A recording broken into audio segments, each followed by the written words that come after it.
મિત્રો, આજે આપણે વાત કરવા જઈ રહ્યા છીએ એક એવી સમસ્યાની જે લગભગ દરેક બીજા વ્યક્તિને ક્યારેક ને ક્યારેક સતાવે છે, માથામાં ખોડો।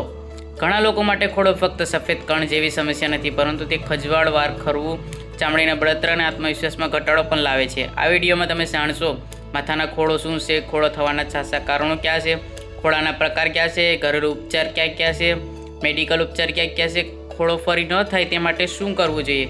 ચાલો જાણીએ। વિડીયો પૂરો જોજો જેથી તમને ઉપયોગી માહિતી મળી રહે, અને જો માહિતી ઉપયોગી લાગી હોય તો શેર કરવાનું ભૂલશો નહીં। ખોડો શું છે? માથાની ત્વચા એટલે કે સ્કાલ્પ પરથી પડતા સૂકા અથવા તેલીય સફેદ પડને ખોડો કહેવામાં આવે છે, એટલે કે ડેન્ડ્રફ। આ સ્થિતિમાં સ્કાલ્પની ચામડી સૂકી થઈ જાય છે અથવા વધુ તેલ ઉત્પન્ન કરે છે, જેના કારણે મૃત કોષો ઝડપથી છૂટા પડે છે અને ખોડા રૂપે દેખાય છે। માથામાં ખોડો થવાના મુખ્ય કારણો ક્યાં ક્યાં છે? પહેલું છે ત્વચાને સૂકાપણો એટલે કે ડ્રાય સ્કાલ્પ। ઠંડીના મોસમમાં વધુ જોવા મળશે, કારણ કે પૂરતું પાણી ન પીવું, વારંવાર શેમ્પૂ કરવું, જેથી માથાનો સ્કાલ્પ ડ્રાય થઈ જાય છે, જેના લીધે ખોડો થઈ જાય છે। બીજું છે વધારે તેલ એટલે કે ઓઇલી સ્કાલ્પ। સ્કાલ્પ પર વધુ સીબમ બને છે એટલે કે સીબમ નામનું ઓઇલ બને છે, જેના લીધે મેલેસિયા નામનો ફંગસ છે તે વધે છે, જેથી તે તેલીય અને પીળા રંગના ખોડો પેદા કરે છે। ત્રીજું છે ફંગલ ઇન્ફેક્શન। સ્કાલ્પ પર પડી રહેલા ફંગલ અસંતુલિત થાય છે, જેથી ખંજવાળ અને લાલચ પડતો ખોડો થાય છે। ચોથું છે ખોટા hair products, chemical, shampoo, gel, wax, સ્પ્રેનો વધુ ઉપયોગથી એલર્જી થાય છે, જેના લીધે પણ ખોડો થાય છે। પાંચમું છે હોર્મોનલ અસંતુલન, યુવાનોમાં વધુ જોવા મળે છે, પ્યુબર્ટી, સ્ટ્રેસ, થાઇરોઇડ વગેરેના લીધે। છઠ્ઠું છે પોષણની કમી, વિટામિન બી, ઝીંક, ઓમેગા 3ની ઉણપ અથવા પ્રોટીન ઓછું લેવાથી પણ ખોડો થઈ શકે છે। સાતમું છે તણાવ એટલે કે સ્ટ્રેસ, ઇમ્યુનિટી ઘટવાથી ખોડાની સમસ્યા વધી શકે છે। ખોડાના પ્રકાર, કયા કયા પ્રકારના ખોડા હોય છે? પહેલો છે સૂકો ખોડો કે જે નાના નાના કણવાળો હોય છે, સફેદ હોય અને ખભા પર પડતો હોય છે, જેના લીધે વધારે ખંજવાળ પણ આવતી હોય છે। બીજું છે તેલીય ખોડો કે જે પીળા રંગનો હોય છે, ચીકણો હોય છે, સ્કાલ્પ સાથે ચોંટેલો હોય છે અને વાળ ખરવાનું મુખ્ય કારણ બને છે। ત્રીજું છે ફંગલ ખોડો, ખંજવાળ, સ્કાલ્પની અંદર લાલાશ પડતું, ક્યારેક દુખાવો પણ કરી શકે છે। તો ક્યાં ક્યાં એવા ઘરેલું ઉપચાર છે, આયુર્વેદિક ઉપચાર છે કે જે તમે અજમાવો તો તમારો ખોડો દૂર થઈ જાય છે? પહેલું છે નારિયેળ તેલ અને લીંબુ। 2 ચમચી નારિયેળ તેલ લઈ અને તેમાં 1 ચમચી લીંબુનો રસ નાખી અને તેને 30 મિનિટ સુધી લગાવી અને ત્યારબાદ તેને શેમ્પૂ કરી દેવાનું છે, જેના લીધે તે દૂર થઈ જાય છે। બીજું છે મેથી દાણાનો પેસ્ટ।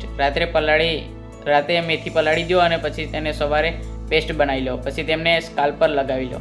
ત્રીજું છે આમળા પાવડર, તેના ઉપયોગથી તમારા વાળ મજબૂત થશે અને ખોડો પણ દૂર થશે। ચોથું છે લીમડાના પાન। લીમડાના પાનને પાણીમાં ઉકાળી લેવાનું છે, ત્યારબાદ તેનાથી તમારા વાળ ધોઈ નાખવાના છે, જેનાથી ફંગસ હશે તો તે દૂર થઈ જશે। પાંચમું છે દહીં। દહીંને સ્કાલ્પ પર લગાવવાથી ઠંડક આપે છે અને ખોડો દૂર થાય છે।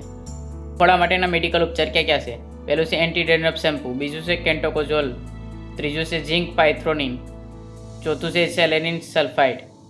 અઠવાડિયામાં તમારે 2 થી 3 વખત આનો ઉપયોગ કરવાનો છે। જો સમસ્યા વધુ હોય તો ડૉક્ટરને બતાવવું પણ જરૂરી છે। જો વધારે ખંજવાળ આવતી હોય, માથાની અંદર લોહી નીકળતું હોય, વાળ વધુ ખરતા હોય તો તમારે ડર્મેટોલોજિસ્ટને બતાવવું ખૂબ જ જરૂરી છે।